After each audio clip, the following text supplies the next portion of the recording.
Տիկին Մանուկյան ջան, նախքան ձեզ հարց ուղղելը, ուրախ եմ, որ պարոն Խանդանյանը ներկա է, վերջինս մի պնդում կատարեց, որ այստեղ բոլորս ժողովրդի ներկայացուցիչներն ենք և իշխանությունը պատկանում է ժողովրդին, և այդ իմաստով հարց է առաջանում, իսկ եթե բոլորս ժողովրդի ներկայացուցիչներն ենք և ըստ ԿԸՀ-ի կողմից ընդունված որոշման արդյունքում ձևավորված Դոնթի բանաձևի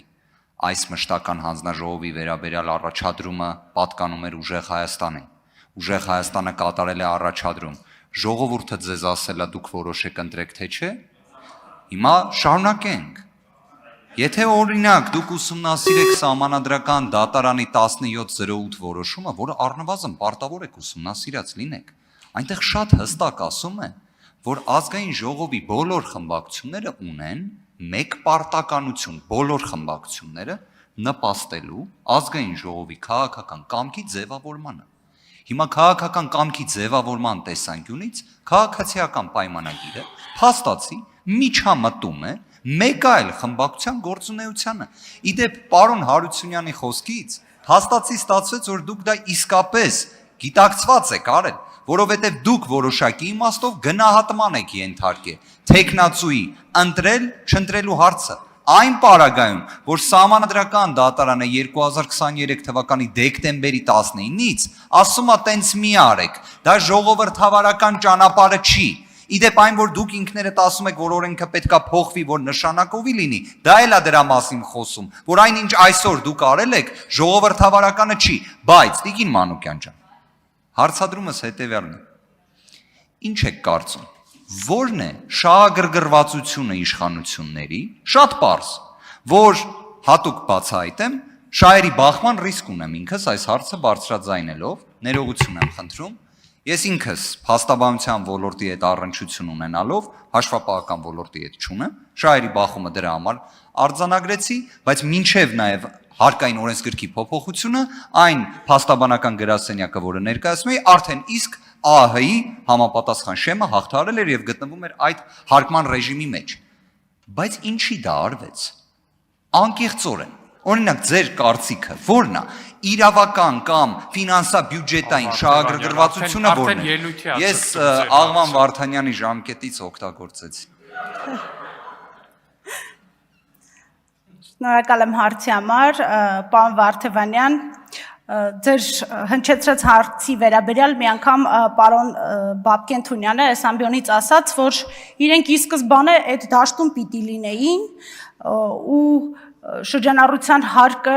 պարզեցվել է այն տնտեսվարողների համար, ովքեր գրագիտության խնդիր ունեն, հաշվառումը կազմակերպելու խնդիր ունեն, այդ ընկերությունները, որոնք հաշվել գիտեն, պարտավոր են ավելացված արժեքի հարկի դաշտում աշխատել։ Պիտի ասեմ, որ չեմ կիսում մեր իշխանական գործընկերոջ դիրքորոշումը, եթե ընկերությունը կարող է հաշվետվություն ներկայացնել կամ կազմակերպել իր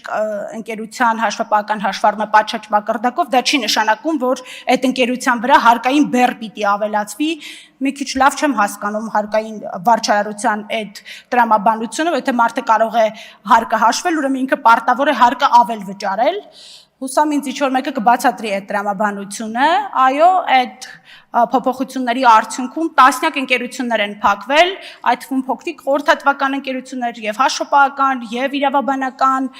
ու դա մեծ բեռ է, քանի որ այդ ընկերությունները ըստ էության ծախսեր չունեն ու ամբողջությամբ ավելացված արժեքի հարկի բեռն է իրենց վրա մնացել, շահութարկն է հսկայական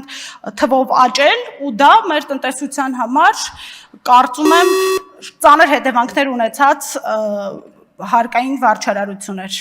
Ու այդ մասով նախորդ ելույթումս մի քիչ անդրադարձել էի դրան, բազմաթիվ նամակներ եմ ստացել, որ մարդիկ ահազանգում են, որ իրենք պարզապես չեն դիմացել շուկայի մրցակցությանը, որտեվ գինը չեն կարող բարձրացնել, չեն ունենա պատվիրատուներ, արդյունքում հարկային բեռը մնացել է իրենց վրա եւ իրենք ուղղակի փակվել են։ Շնորհակալ եմ տիկին Մանուկյան,